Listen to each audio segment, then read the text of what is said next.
पिछले वर्ष आज ही के दिन चंद्रयान-3 एक अभियान जो भारत सरकार चला रही थी, आज के दिन हमको सफलता मिली और हमारा चंद्रयान-3 चांद की भूमि पर, जमीन पर पहुंचता है। चंद्रयान-3 उसके उपलक्ष्य में, उस सफलता को लेकर के भारत सरकार ने ये निर्णय लिया है कि प्रत्येक वर्ष 23 अगस्त को हम राष्ट्रीय अंतरिक्ष दिवस मनाएंगे। सबसे पहले मैं आप सबको भारत के प्रथम राष्ट्रीय अंतरिक्ष दिवस की हार्दिक बधाई देता हूं और शुभकामनाएं देता हूं।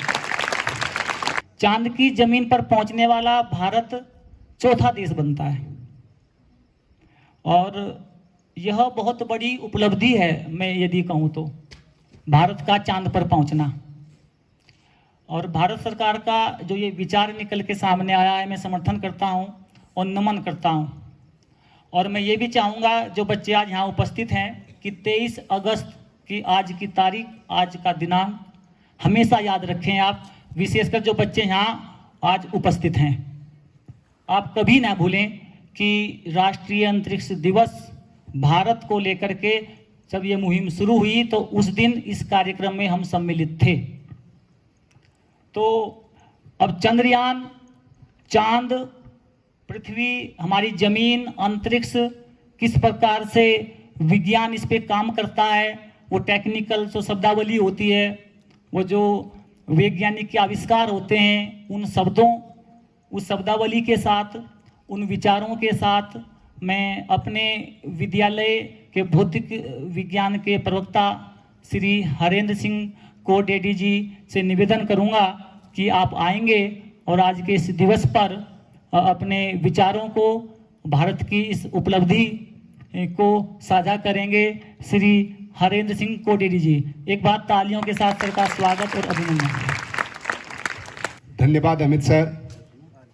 सरदेव प्रधानाचार्य महोदय, मेरे विद्वान साथियों, शिक्षिका बहनों, कार्यालय कर्मचारियों और प्यारे बच्चों, बड़े हर्ष का विषय है, बड़ी खुशी की बात है कि हम राष्ट्रीय अंतरिक्ष दिवस की पहली वर्षगांठ मना रहे हैं।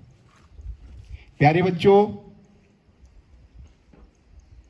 आप शायद अंतरिक्ष से अवगत होंगे, मेरा यह मानना है, क्योंकि स्पेस, जिसे हम इंग्लिश में स्पेस कहते हैं, और जब हम स्पेस को लेते हैं तो हम स्पेस को जनरली एक जगह मानते हैं, लेकिन ऐसा नहीं है।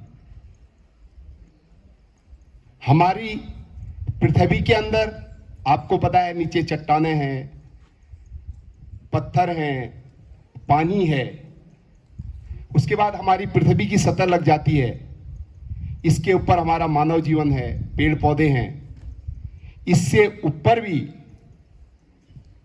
1,57,000 किलोमीटर के आसपास का हमारा जो एटमॉस्फेयर है, इसमें नाइट्रोजन गैस है, हाइड्रोजन है, इवन हीलियम है, आर्गन है और ऑक्सीजन है, कार्बन डाइऑक्साइड भी है, जिससे हमारा क्या बना, वायुमंडल।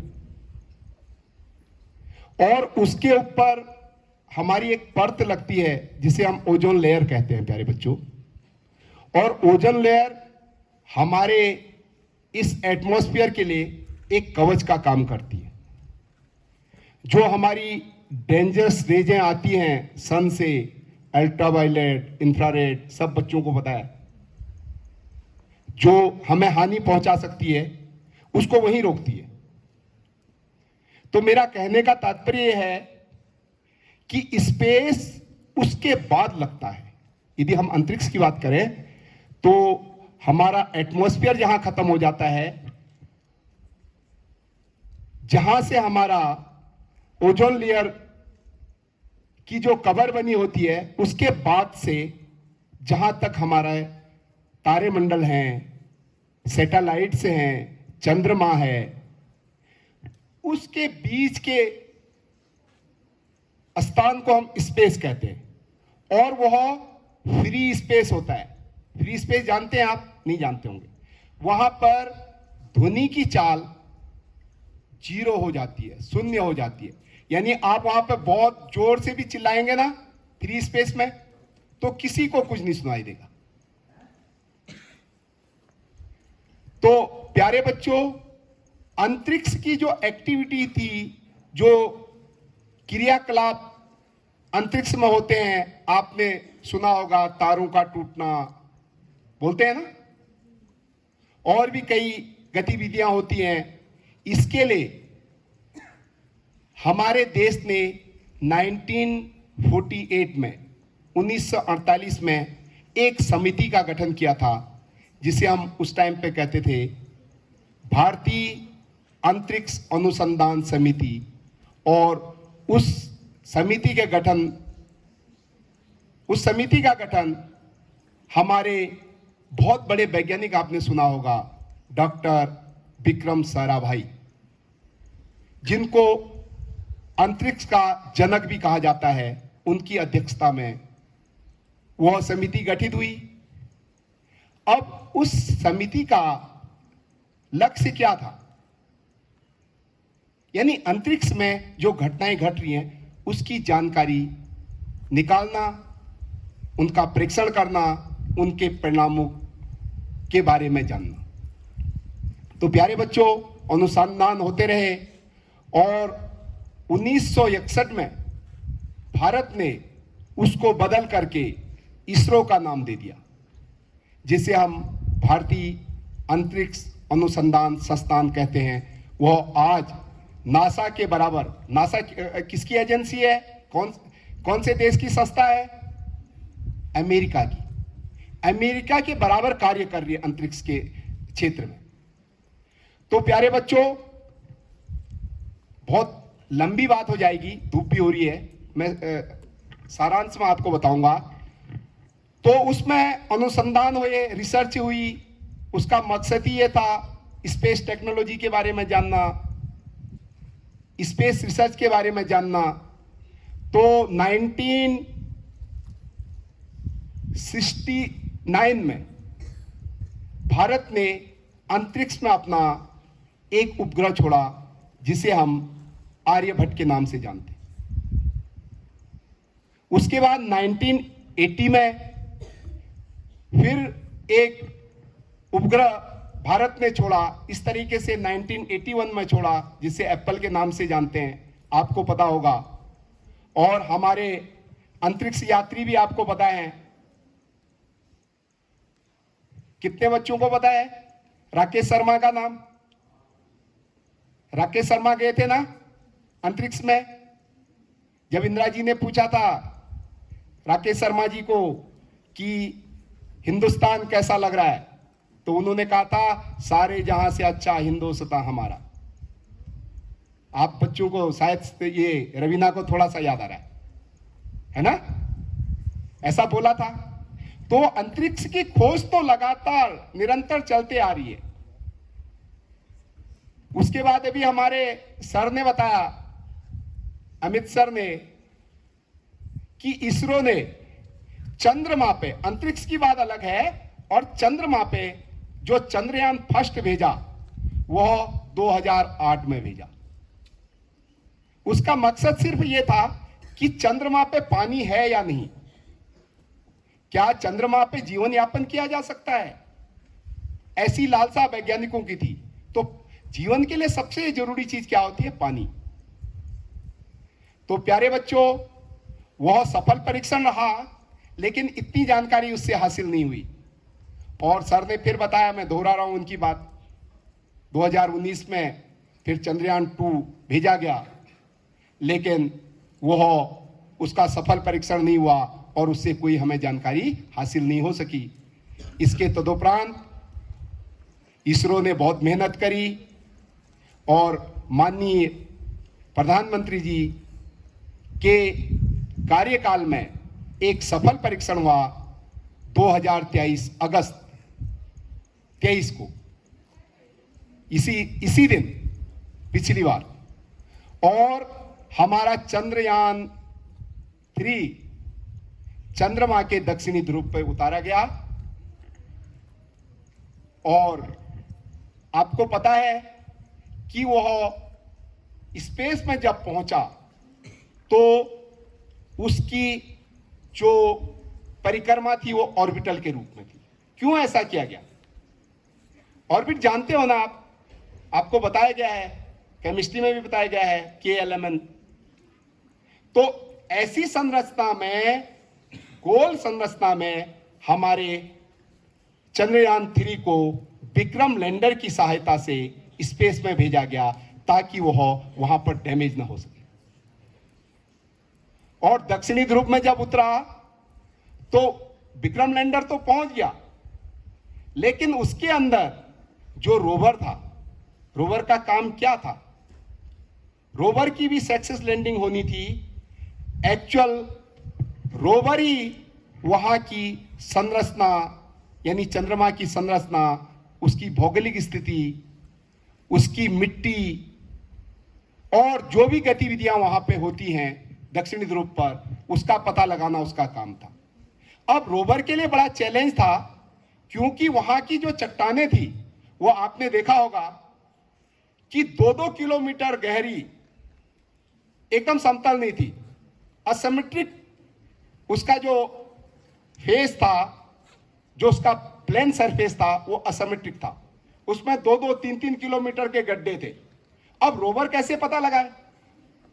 यदि वो जाता तो लुढ़क जाता, लेकिन उसकी जो मैकेनिज्म थी, जो उसकी बनावट थी, जो उसके सेंसर उस पे लगे हुए थे, वो इस तरीके के थे कि वह उसकी ढाल में, उसके गड्ढों में, सब जगह उसने बहुत बेखूबी से पता किया। और आपको पता है पिछली बार 23 जनवरी को शाम को 6:30 पे वह विक्रम लैंडर वहां पे लॉन्च हुआ था। सभी लोग दूरदर्शन पे देख रहे होंगे, ऐसा मेरा मानना। तो उससे हमारे देश को बहुत बड़ी सफलता हासिल हुई। सफलता क्या हासिल हुई भैया? कोई बच्चा बता सकता है? एक तो सबसे बड़ी सफलता यह हासिल हुई, जानकारी तो बात की बात है, पूरे विश्व में इंडिया चौथे नंबर का चंद्रमा पर जाने वाला देश हो गया और पहला देश चंद्रमा की दक्षिणी ध्रुव पर जाने वाला देश बन गया। दक्षिणी ध्रुव पर जितनी भी जानकारियां रोवर ने भेजी वह एकदम सटीक थी, ऐसा इसरो का मानना है। प्यारे बच्चों, इस बड़ी हासिलता के उपलक्ष्य में माननीय प्रधानमंत्री महोदय ने यह कार्यक्रम स्कूलों में, संस्थानों में रखा है। मुझे आशा ही नहीं, विश्वास भी है कि आप इसको अपने जीवन में उतारेंगे और अच्छे से पढ़ करके आप भी तो अंतरिक्ष वैज्ञानिक बन सकते हैं। ऐसा है क्या? क्यों नहीं बन सकते? यदि हम पढ़ेंगे तो हम एरोनॉटिकल इंजीनियर बन सकते हैं, स्पेस साइंटिस्ट बन सकते हैं, ऐसा मेरा मानना है। और प्यारे बच्चों, सिर्फ इसमें भाषण ही नहीं, इस जो आयोजन है इसमें सरकार के द्वारा निर्धारित कुछ कार्यक्रम हैं, जैसे पोस्टर प्रतियोगिता, वाद विवाद प्रतियोगिता, भाषण प्रतियोगिता और यहां तक प्रोजेक्ट भी। यदि कहीं कहीं स्कूलों के बच्चे प्रोजेक्ट बनाते हैं, इसको इंप्लीमेंट करते हैं कि रोवर यहां पे चला देंगे, इस तरीके से उसको एमिट करते हैं, तो मेरा आप बच्चों से यह अनुरोध होगा कि आप इसको तन्मयता से लेंगे और इस पर काम करेंगे। इसके साथ ही मैं अपनी वाणी को विराम देता हूं। धन्यवाद। धन्यवाद सर। बहुत सुंदर और साधारण शब्दों में अंतरिक्ष और चंद्रमा को लेकर के आपने अपनी बात यहाँ पर रखी।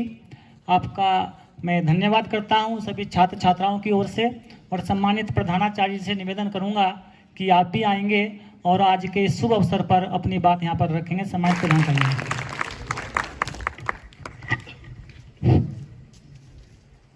विद्वान साथियों, कॉलेज स्टाफ तथा प्यारे बच्चों, आज आप सभी को पहले राष्ट्रीय अंतरिक्ष दिवस की ढेर सारी शुभकामनाएं एवं बधाई।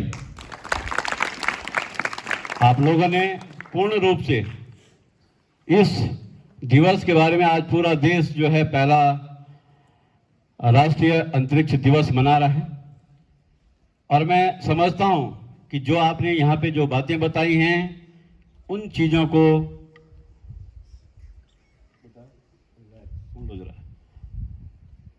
आप इसको एक, मैं समझता हूं भविष्य में काम करने वाली चीजें हैं, मतलब आपके भविष्य में काम आएंगे सारी चीजें। ये हमारा जो अंतरिक्ष के बारे में जो हमारा सर ने बताया, दोनों सर ने पूरा इसका विवरण किया। ये जो है हमारा एक सपना था, और जो सपना जो है पूरा हुआ कि कभी हम सोचते भी थे कि हम चांद पे पहुंचेंगे। सोचो जरा,